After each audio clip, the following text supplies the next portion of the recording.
Allyson, Egbert, I'm from Las Vegas. Just to start this off, how many of you, by raise of hand, have ever heard of the city of Las Vegas? Okay, how many of you, by raise of hand, have actually been there? I should have said how many have not been there. Okay, be brave. In one word and one phrase, how would you define it? Be brave. Crunchy. Crunchy? Crunchy. Oh, raunchy. Okay, that's the way to set it off, Barb. I know, I love it. I'm so glad you're here, Barb. I know, you might have to be brave. One phrase, one word. Sin. Babylon. Sin, all right. Okay. Glitzy. Glitzy, Battleborn. I think it was Babylon. It was Babylon. Oh, Babylon. That was me. Okay, that's funny that my mind immediately went to Battleborn, because that's significant. The reason why I'm saying this is I don't know why, but I didn't hear faith-promoting, family-friendly, place to do a good symposium on religious freedom. And even I, who was born and raised in Southwest San Francisco, a little bit young, but I saw the Jesus Revolution happen. I saw a lot of diversity. We moved to Boston, we moved to Chicago, to Las Vegas. I still, after 32 years of going to Las Vegas, I go back and go through our airport baggage claim, and I look around and I said, who would live here? This place is crazy. But all of those words, I'm just trying to make a point, is we still did something that just did not seem, and I really mean we, and I start with Heavenly Father, who I believe is my divine center, and His Son, Jesus Christ. To do something in a place that did not have the fertile ground or the background, and we have been battle-born in trying to get these things. And so I think my mind, when I heard Babylon, it has been Babylon-born. And many times in our house, I have a towel rack, and I wanted to throw the towel in and over that rack. But we have gone forward, and this is our story, brief story. We were at a religious freedom symposium maybe 7-8 years ago, and I was at the bottom of the stairs listening to my friend Bill Benac. We had been in Benac in business, other things with my husband, another organization. He said, we're going to do something in Las Vegas, in Dallas. And I heard his plan, and I had also similarly been having other ideas about what if we ever did this in Las Vegas. I said, are you kidding me? Las Vegas? There's no way. Statistically, I don't have the chart because today's the day of chart, but Martin, tell me, my husband, tell me, are we 1/10 statistically church-going folks as compared to Dallas? It's just on the opposite end of the spectrum. It's not that, but it was much less. But we are Dallas would be more religious type city than what Las Vegas. But you know, when you're compelled to do something, numbers really don't matter. And what I'm hoping today, just for my 2 little minutes, there might be one person. So if they can do it in Vegas, maybe I can. Because we've had everything going against us. I should say that. We've just had, the way has been open for us in ways, you know, I definitely believe in Moses and the Red Sea. So I guess it was meant to be. He did it. I didn't have the courage. I went to his symposium and thought, well, this isn't going to work. This is Dallas. This is not Vegas. The next year I went again. I watched again and but by the 3rd year though, and all the conversations we have with all community members, government leaders, church leaders, everything, we decided no way. We couldn't find the support system and networking. And,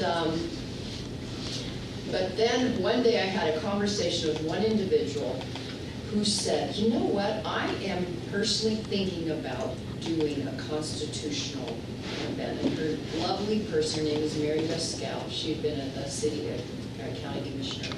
I said, really, you're thinking of doing something that is positive and happy and government and family friendly in this city? And she said, yes. I said, what if we team up together? And that was the spark of it. Our goal the first time was to make sure that UNLV liked us. And we did the first symposium there, and they were so excited that they, next year they said, can we be a co-sponsor? Huge. That was huge. Our symposium content, we went from, we're only half of the time that this day is. We just went from 1 to 5:45 p.m. We had an international panel. We had a local panel. We had Bob and his friends with Rabbi Saperstein and Imam. And then we had a youth panel. So I'm just going to go briefly what we covered. This is just a joke. We didn't do breakouts. We don't do all the complicated stuff. We just are in one room and we're glad that hopefully they don't leave. I mean, that's our goal. So we started off, just for instance, we started with Steve Colas, who just gave a generalized understanding about it being a polarized society.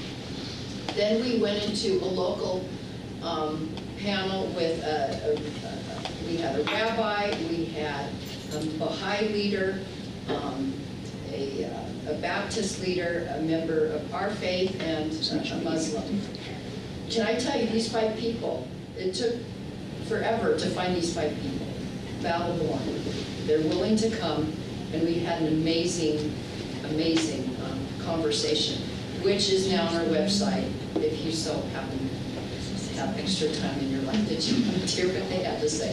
Then we went over to international flavor. We wanted to put a face with what is going on with religious freedom. In Las Vegas, the phrase religious freedom is immediate stand, get back, I don't want to talk to you. They think we're volatile, radical, storm, the plaza type of individual. We have to go with the phrase human dignity. So we wanted to put a face with the problems, and we had somebody from Myanmar, from Afghanistan. We recognized some of these people from the center, from Ukraine, and from Nigeria, which is the hotspot of Christianity problems right now. It was very emotional, very touching. Then we had the rising future generation. And I shouldn't say future, they are leaders now. I loved how Sister Corden expressed that she doesn't say to the rising generation, you're going to be our future leaders. They already are. So they gave a demonstration to the rest of the group of how to civilly get along. A wonderful, wonderful presentation. And then we ended again, as I said before, with thank you so much. So these individuals actually came in the morning and they left at nighttime on red eyes. That was one of the Moses parting of the Red Seas. Then, for something unique to Las Vegas, is one way we can communicate is through loving the needs of our society. So we have attached a service project every single time we've done an event, which is only 2. But so far, so good. And we have found that when the interfaith people in the audience stand up and we position it as they're exiting, we work together. There's these conversations in a common ground type of setting where we can all agree that we all have the ability to help the marginalized in our society. This time we were making 500 bags for the homeless in 10 minutes. It was phenomenal. That's where actually most of our bonding happened. It wasn't sitting in a chair listening to somebody speak. It was hands-on experiences. Our attendance, we had 114 people. Yay. Attendance perspective, very positive. Yeah, I just highlighted a few. The woman with the beautiful hair, she is on the Interfaith Board of Southern Nevada. That's been existing for 36 years. We hope that they'll come on board eventually. They're not one of our sponsors, but she was sweetly there for one of our hours. The attorney, bottom right, he is the attorney over, Martin explained, His law firm is zoning counsel for the church. for the zoning council of the church. He's also doing the railway, I think, representing And the high-speed train. the speed train from California. So he was influential. He stayed, you know, when they stay for that long, and they're so kind about it, you think you're making headway. And then top left, our wonderful Jewish rabbi with our wonderful Muslim friend. Okay, we have two in Las Vegas that are committed, but that's somewhere. Well, our alliance is just beginning. I did it out of defense mechanism, call myself a person that's going to do anything annual. I didn't want to be locked into anything annual. I'm only going to do it according to me. But I will have to say that a wonderful thing occurred after this, and I only heard it last night while I was here, is that since then, Bob Roberts and his team have done more work than I can imagine. And they're going to have a retreat in Las Vegas with all of our imams. I've heard that are all on board. Our rabbis, and they're working on the, I guess, the Baptist congregations, and including some more. So if anything, we at least gave them a jump start. I hope for other people to do their work, and which that made it all worth it coming here to, you know, to say, okay, maybe our pebble in the leak hit the shore, and let them take it on, and we'll continue to do our work and expand this passionate feeling I have in my Senate. Even though it doesn't make sense in crazy Las Vegas, we've done our own little thing. We're going to continue to grow, and we will do it until somebody or something says stop. So here we go. We'll see you again next year. All right, well, welcome everybody. This is exciting, and glad to have an opportunity to share just a brief word about what we did in Atlanta. We had done this a couple of years, so 2022 and 23, and really I would say we were just kind of casting about the dark.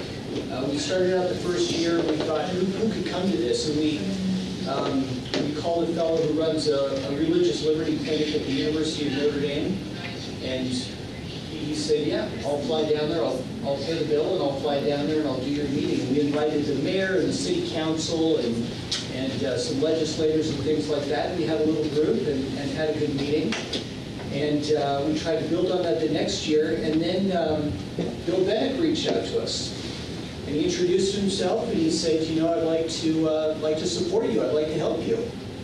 So that'd be fantastic. We had really no conception of something else like this going on, and what it could amount to. And he said, well, I have this lady that I work with, Hannah Smith. And he told us about Hannah, and the next thing we knew, she called us up and gave us so much advice and counsel and support, and really expanded our vision of what could be. She introduced us to Micah Fries at the Multi-Faith Neighbors Network. He gave us some advice and counsel, and connected us with people that could act as the speakers. I guess the hope here is that you know, you might take some bit of insight or encouragement from our effort, and to that end, I'll just offer just 3 or 4 things that I think have worked well for us. In 1953, a Hebrew poet named Amir Gilboa wrote a song. It was called "The Song of the Morning." This became kind of a cultural icon, I think, in Israel. And I want to just share a little bit of this poem. He says, "Suddenly a man wakes up in the morning. He feels he is a nation and begins to walk. And to all he meets on his way, he calls out Shalom." And it's such a beautiful description of the genesis, the origin. It's referring to Theodor Herzl, you know, pioneer of the Zionist movement. And it's just this idea that, you know what, stand up, start walking. We've made so many mistakes. Good heavens, we've done a lot of things that we wish we'd done differently. But along the way, we've made some progress. And I certainly agree with Allyson and Egbert. So that's my first thing, is if you're interested in doing something like this, stand up, start walking, engage with everybody around you, talk to everybody. I really liked what Allyson and Egbert said about, help from God. Seek, that'd be our second thing, seek divine guidance. And I witness that you will receive divine guidance if you seek that. It's a beautiful verse in Matthew chapter 13, verse 33 that says that the kingdom of heaven is likened unto this woman who took some leaven and put it in her bread and it raised a whole. And we see that as our objective, is just to, in our imperfection, in our weakness, do the best we can to act as that leaven and really to engage with as many people as we can. Create a team. Allyson would agree, right? Your team makes all the difference. You've got to have kind of the right team. Define a plan in writing, break it down into small steps, and just pursue those steps. I think you alluded to this as well. I think one of the keys to our success has been that we have gone way out of our way to engage with a very broad, diverse group of people. The primary panel that we had at this last event, we just had our third event in April, that was a very diverse panel. We sat down with a member of the Georgia legislature, who's the Democratic whip, that's the minority whip in Georgia. And he's an important member of the Democratic Party there in Georgia. And that was our case to him, was look, we've got people on the right who are very interested in this. Come and represent the left. Come and represent this perspective. And so he was open to that and was willing to do that. And the diversity of that panel made it easier for us to go to other individuals who are far more progressive, far more left-leaning, and say, come and represent your perspective, be part of the discussion here. That's really, I think, what we would say. Is there anything else you'd like me to cover, Bill? Great. All right. We're trying to live stream this to some members of the council that could not be here today. So I think this microphone is helping them to hear, but not necessarily projecting in the room. So I will speak loud enough so all of you guys can hear me. It was about February of 2023, and Brett Sharps came to Dallas, and he was staying at Bill Benac's home, and they said, well, could you come meet with us? Because my husband and I were living in a suburb of Dallas at the time, and we just want to talk to you about an idea that we have. And this idea that they had was starting this new Religious Freedom Alliance Council. And they said, but the problem is we really don't know, who should lead this thing? And I think they were sort of tiptoeing around the idea of might you be interested?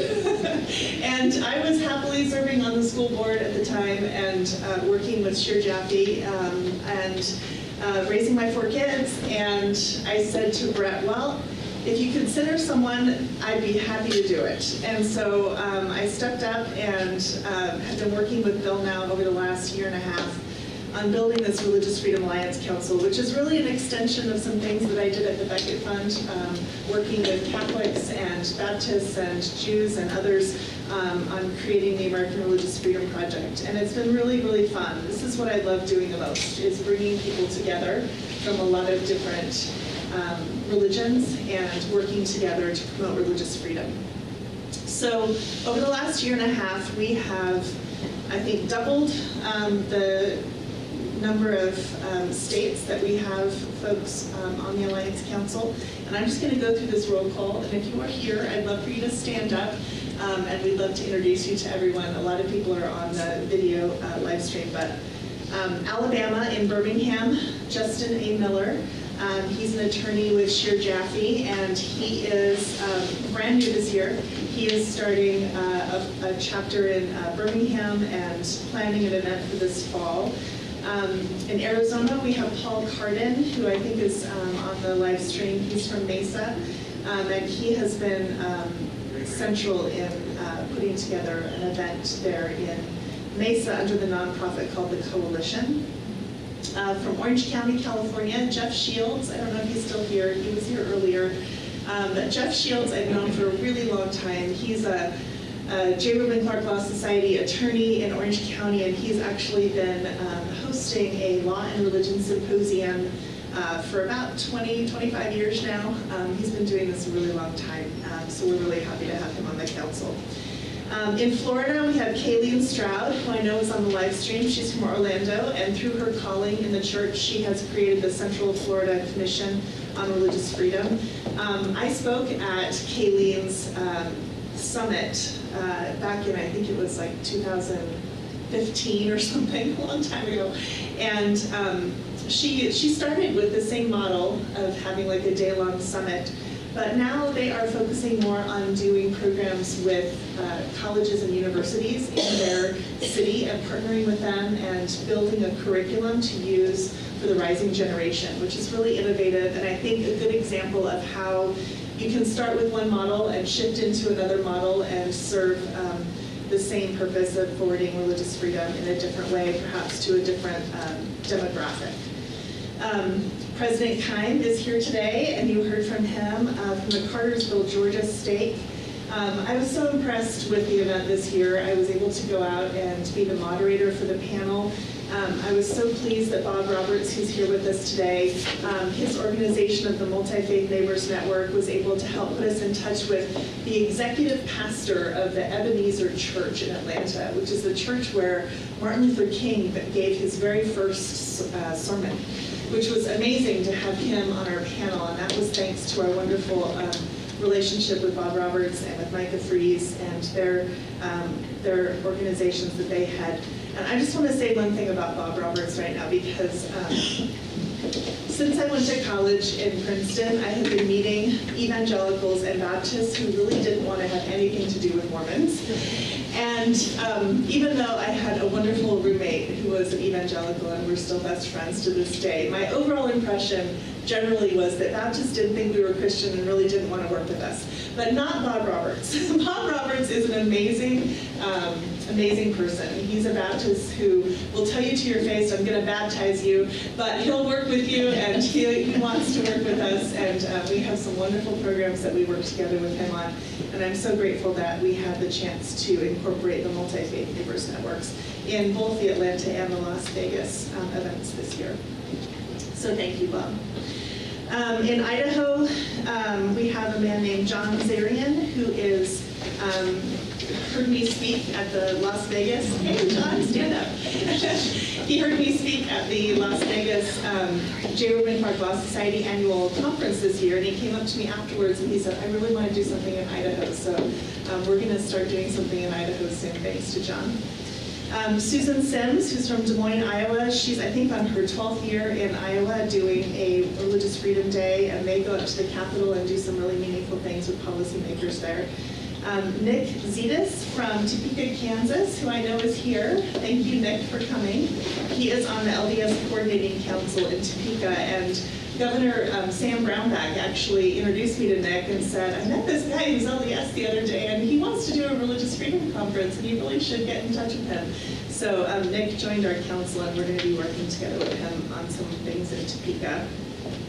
Dane Holbrook from Baton Rouge, Louisiana, is an attorney out there, and we are working on a conference this fall with him, featuring a Fifth Circuit Court judge, my friend Kyle Duncan, who's going to be the keynote speaker. Gene Shear is here from Maryland with he and his wife Martha are wonderful anchors in Maryland. In Kansas City, Missouri, Michael Fielding has been doing a CLE, continuing legal education course on religious freedom at the UMKC Law School for many years now, and so we're really happy to have his expertise on the council.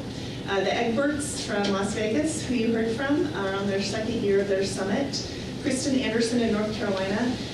She's the communications director for her group in Charlotte. I went out and spoke to a group of interfaith leaders last summer in Queen's Chapel, Queen's University, excuse me, in Charlotte. And the interesting thing that she has talked to me about recently is how difficult interfaith work has become for her in Charlotte since the issues in Israel have arisen between Hamas and Israel. And so they have pivoted this year, and instead of doing a summit, they are going to be doing pastors' trainings. They're bringing together pastors of different congregations, and they're going to be doing some training with them on religious freedom issues, which is a little bit of a different take than they've taken in the past. We have Ann Metler from Portland, Oregon, Brian Brodniak from Chattanooga, Tennessee, who heard me in Atlanta and said we need to do something like this in Chattanooga. Jonathan Wardle in Nashville. The Dallas-Fort Worth contingency is here with Mark Romney and Richard Salgado, and of course Bill Benac. And then finally Justin Park in Spokane, Washington, and Matt Michael in Warrenwood and Cheyenne and Laramie, Wyoming. So we have vastly grown this council over the last year and a half, and I'm really excited with the events and the partnerships and the relationships that they've been able to build. This is what I love most about this work, is that it's bringing people together, not just to learn about religious freedom, but to build relationships, and those relationships then end up helping each other and their different faith communities. I'm going to give one example from the Atlanta event that I was in with President Kine this last April. We had, as he mentioned, a member of the state, was it the state Senate or the state House? We have a lot of legislators. The one on the panel. Oh, David Wilkerson is the minority whip. Yeah, he's the minority whip. He's a Democratic minority whip, and during the panel discussion, he said to everyone in the room, you know, I was a little hesitant to come to this event, this religious freedom event, but now that I'm here, I see the value of perhaps creating a religious advisory council for us policymakers at the Capitol. So he issued an invitation during the panel to have all of the religious leaders that were there come meet with him at the Capitol to help talk to him about policy issues that they're dealing with in Georgia right now. And it's really an important issue because Georgia is considering Religious Freedom Restoration Act right now and some other state legislation that really have an impact on religious freedom. So I just thought that was such a great example of the invitations that grow out of these kinds of events to bring about future good with our religious communities in these states. So I'm going to end there and open it up for any questions or conversation or discussion you'd like to have. We have about 7 events that we've already completed this year supporting through the council. We have about 8 more planned for this fall. So hopefully we'll continue at this pace for next year, and hopefully we'll get even more people involved, as Bill mentioned at the beginning. So if there are any questions or any... Another comment? Yeah, go ahead. I hope one of the takeaways here is that there's lots of resources and lots of help available to you, and this is not a one-size-fits-all sort of thing. You live in different places, it's different cultures, it's different reactions to religious freedom or human dignity, and that's great, that's fine. We're not trying to create chapters, we're trying to just help people locally. And I'm going to quote here from somebody we just heard. This was President Reese talking to us a little while ago. He said, "Leave this place today with a commission to act." We are the front lines on religious freedom. That's what we just heard. And that is so true.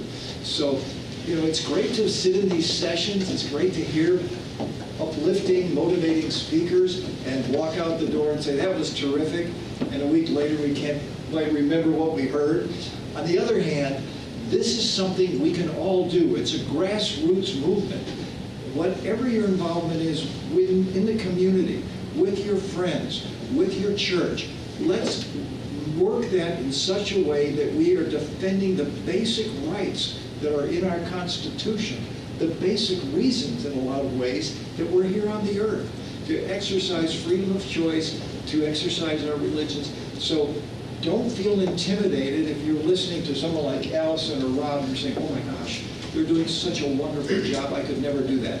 Well, you can, and we can help. So with that little speech, we'll turn it over. Please. So if any of you have any questions or, pleas for support, we're happy to talk about it now. So yeah, go ahead. So my name is Matt Latimer. I serve in church communications as well for the North America West area. And so I know a few of the folks that you named in your list, which is great. I'm glad that they're involved with it. Do you have the Alliance, is that what we call you, the Alliance? Do you have a central repository for programs and tips or sheets or speakers or things that are somewhere that people can find? Or is this more? So I'm glad I'm I'm glad you raised that because essentially it's me. And so if you, like we have so many different networks of people that we work with. I was just in Florida this week and I was at a Black Women's Pastors Ministry retreat with the former U.S. Ambassador for Religious Freedom, Susan Johnson Cook. And she has like this group of women that she brings together every year. And I was there speaking to them, and after my presentation, I got like, 5 emails from people saying, I want to be involved in your Religious Freedom Alliance Council work around the country. So when I get people like that who want to be part of it, I just send them on to the people in the local areas that are leading these efforts and say you need to include them. So we're basically just trying to we support through linking together networks of people that we know on the national level, but they have branches in the local level. And so when there's someone who says, I want to do this, we can immediately hook them into Bob Roberts' Multi-Faith Neighbors Network. We can hook them into Ambassador Sujay's Black Women Pastors Network. We can hook them into the people that we know in their local areas. So it's a little bit less of a cookie cutter kind of thing and more of a who do we know that's interested in this that can help support you? And that's kind of where we come in at the center in being that locus of support. Yeah, and I guess I was just wondering about, because I know a lot of the folks that I work with, they want to do something, but they're not quite even sure what it should look like. So having examples like you talked about are terrific to be able to say, here's a program for an hour, here's one for 4 hours. Well, not just cookie cutter, but that you have some examples. Here's a starter for you. Yeah. So there are the 3 of us up here who have these alliances in our local communities all have websites. For example, if you go to dfwreligiousfreedom.org, you're going to find the agenda for seven summit meetings. There's the bios in there for probably 75 speakers. You'll see what they spoke about, when they spoke, how the thing rolled out, how long it took. So all this detail is on the web. Same thing with, Allyson, what's your website? ldreligiousfreedom.org. ldreligiousfreedom. Las Vegas. religiousfreedom.org. thefreedomtoworship.com. freedomtoworship.com. So your question was a good one. Do we have a repository? We'll have a repository. When we get together next year, we'll be talking about the repository. But we right now have these websites, and I personally have a phone number. So it's 214-213-1403. Just call. Hannah, you can get to anytime through the International Center for Law and Religion at BYU, Harvard Law School. So make those phone calls. We'll get a more concrete repository put together. So I actually just spoke this week with Lisa and Kim, who are the area relations managers for the church for North America. And they gave me the area communications directory finally. I've been asking for it for like a year and a half. So I'm going to be reaching out to the area communications directors and talking to them about what we're doing and giving our support through those sort of top-down networks as well. Yeah. Don't forget the every other month meetings that we have with this council like this. Yeah, and we do have council meetings every other month, so we do have a chance to bring people in. So there's a Zoom meeting that everybody in this room is invited to. We need to have some way to communicate with you. Maybe you could leave your email addresses here or something. Because every month? Or?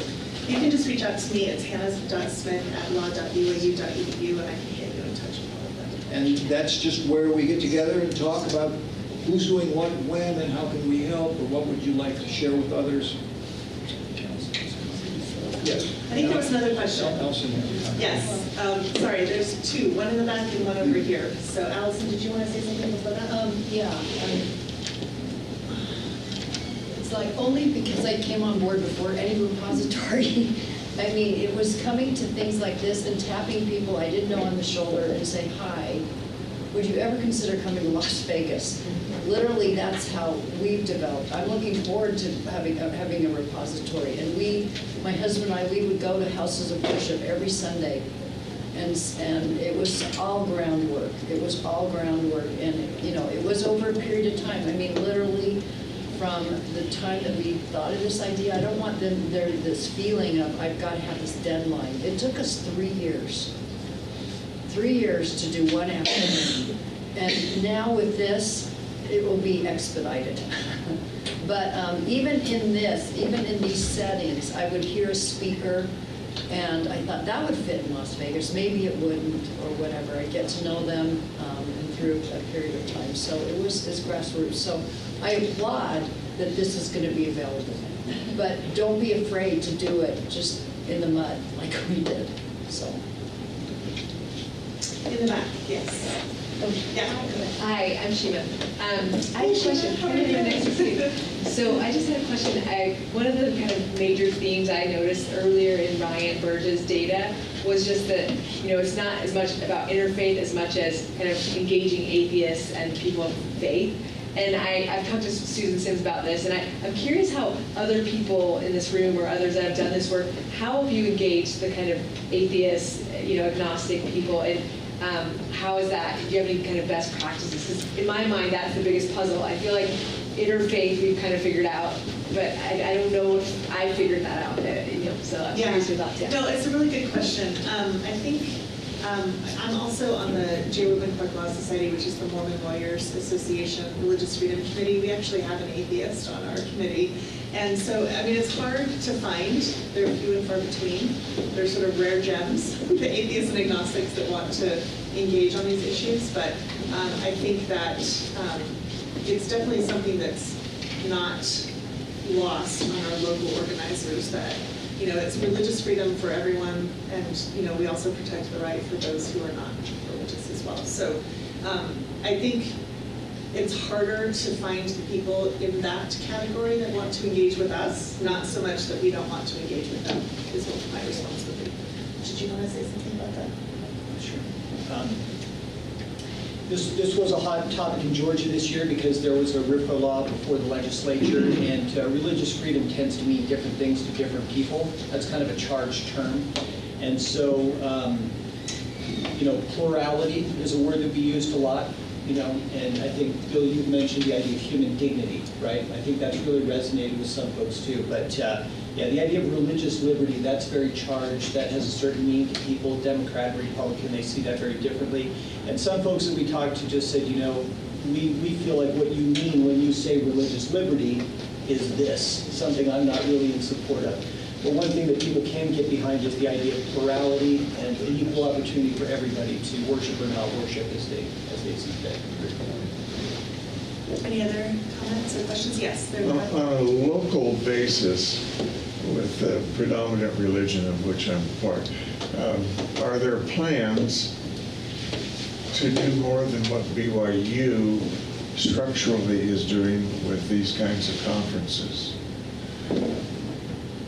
Can you elaborate a little bit more so I understand what you're Well, are there other resources, training, education, encouragement,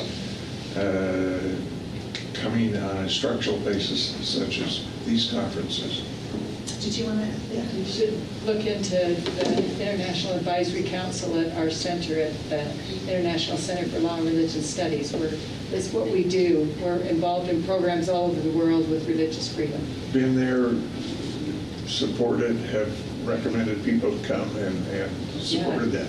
But here in Utah, with our dominant religion, which I'm excited about and want to support in every which way, but are there other conferences that are being held or sponsored by the BYU? So I think this is pretty much it. We partner with the Wheatley Institute, which is the other major think tank at BYU. And the Wheatley Institute has a broader scope than we do. We're just about religious freedom, but Wheatley is more about family and religion and constitutional government. So they have a broader scope, but they are the co-sponsors of this conference with us. And I think Wheatley has a broader array of programs that might address some of the other issues that you're thinking of. The Kennedy Center also occasionally has some things related to this issue. And I think, let's about it. That's all I know. Yeah. Is there a need? So there is a lot of other organizations like this that support. Well, yeah, okay, in Utah, I'm not from. I mean, there's, But let me answer your question then for people who are not from Utah perhaps, or who, actually Utah is part of international. Utah is part of the global. So I think this might apply. But I'm thinking about, for example, former Ambassador Sam Brownback, who was responsible for religious freedom during the Trump administration across the world. He has an organization called the National Council for Religious Freedom. That group meets the second Tuesday of every month, and anyone who has issues about what they're trying to pull off in the United States of America is welcome to join that group. Again, it's a Zoom meeting that happens every second Tuesday, and it's supported by lots of different religious freedom organizations that operate across the world and in this country.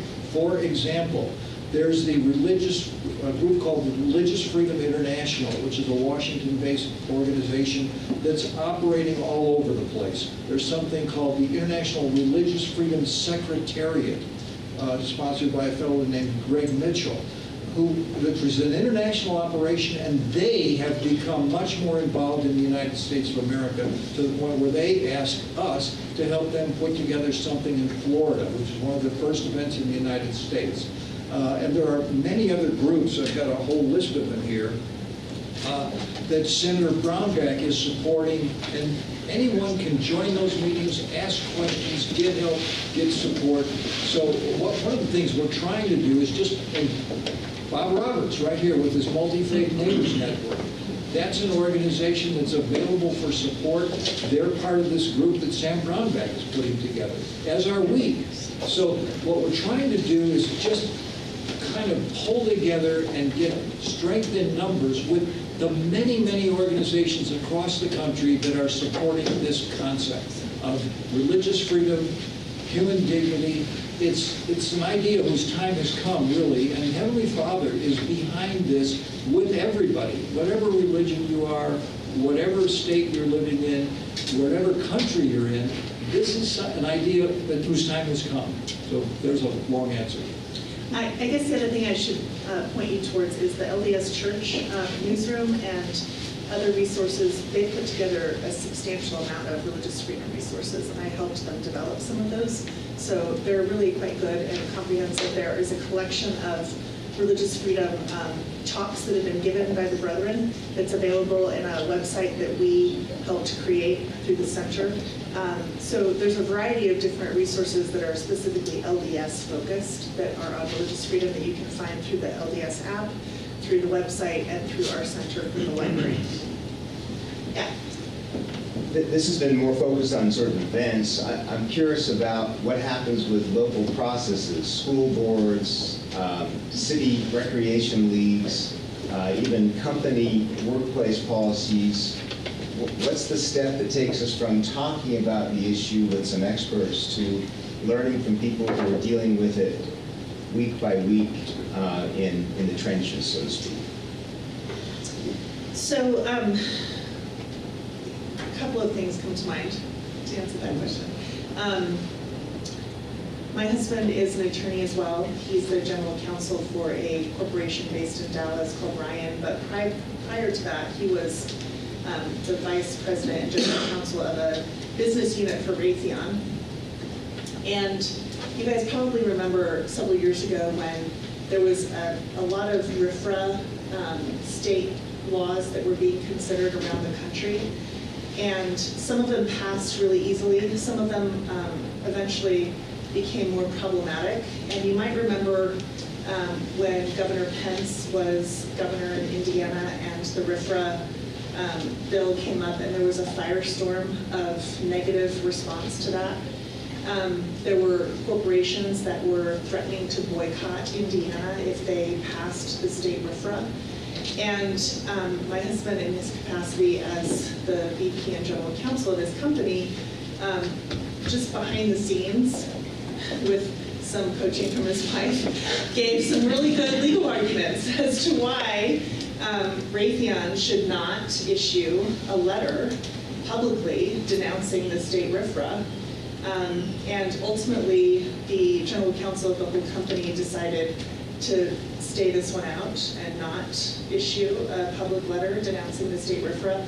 And it eventually blew over, and there was a pretty positive outcome there. But, you know, there's a lot of situations like this where people in their individual capacities, in their employment, wherever they are, these religious freedom issues arise. You know, whether it's on the school board or whether it's as a parent in a school district where they're adopting crazy policies like they did in Maryland, to not give parents an opt-out from LGBTQ books for their pre-K 3 and 4-year-olds.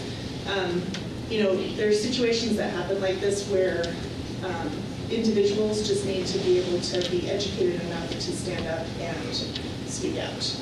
And that's kind of what we're trying to do, is help local organizations educate their members enough so they feel confident to be able to do that, right?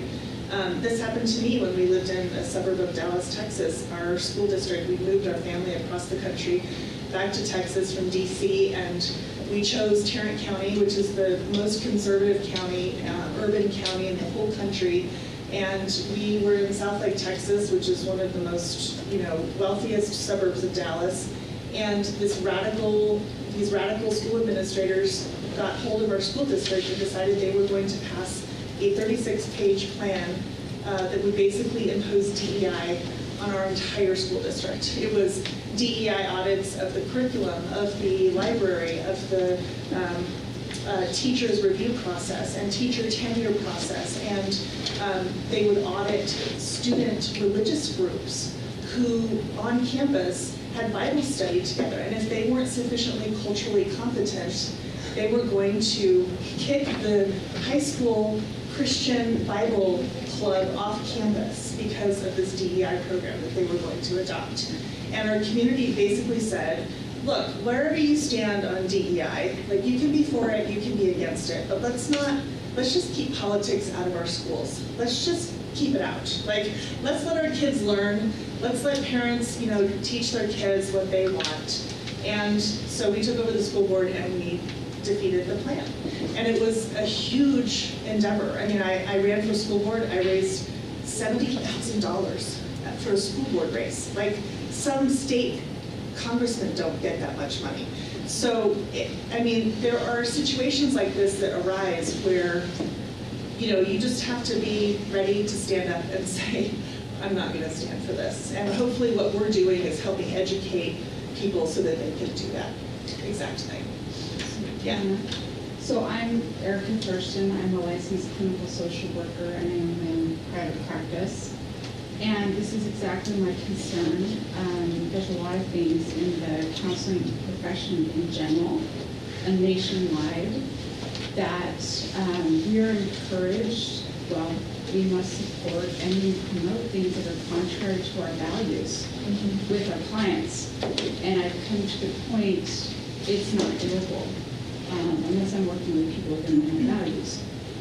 And so there's not a platform for this. Even when I've spoken out in conferences or through Facebook therapist pages, I get shut down. That cancel culture is real. Yep. And I know there's a lot of people like me in this community, and yet even when we get together, we don't talk about it. We're worried about being discriminatory, and yet really it's our clients that suffer and it's the children. Because we have code of ethics, one is self-determination, and the other is do no harm. So it ends up being, there's just this huge clash for me in my profession, my ethics and my religious freedom, I'll use that word, that I'm not sure where to go with this, and I'm wondering if this is a venue. What is a venue for sure is what Ambassador Brownback is doing. We're almost out of time. I'll give you a couple of examples. He has a religious freedom organization. He has been an ambassador. He was debanked by Chase Bank because of his involvement with religious freedom. Explain what debanked means. Debanked means they shut off his bank account and said, you cannot be a client of Chase Manhattan Bank. And that's happened Yeah, to a I lot thought of my people. license threatened. The same thing has Yeah, happened and they will take it away. with therapists. It'll be, and could have it taken away. With from us. therapists, with adoption agencies, with these non-governmental certification agencies for nurses and doctors. You want to be a doctor, you have to commit that you're going to perform an abortion. So we're talking about all of those things every month. Join the conversation, is what I would say. Because in Sam Brownback's example is, he's already launched a new legislative process in the state of Tennessee that debanking is illegal. Yes, sir. Can I just answer really quickly? So the other thing I would say is there are religiously based organizations that support counselors like you. There are religiously based, but they're very few, and you have to know how to get into them. NASW is my profession and ethics that we're supposed to support and promote. It's contrary. But this is happening not just for counselors, this is happening for medical professionals, for nurses, so there's a lot of different faith-based organizations nationally that are being created to help support people exactly like you, but we can talk about that. Yeah, I just haven't found any. I feel for you, I really do. Congratulations, you just did. Okay, in the back there.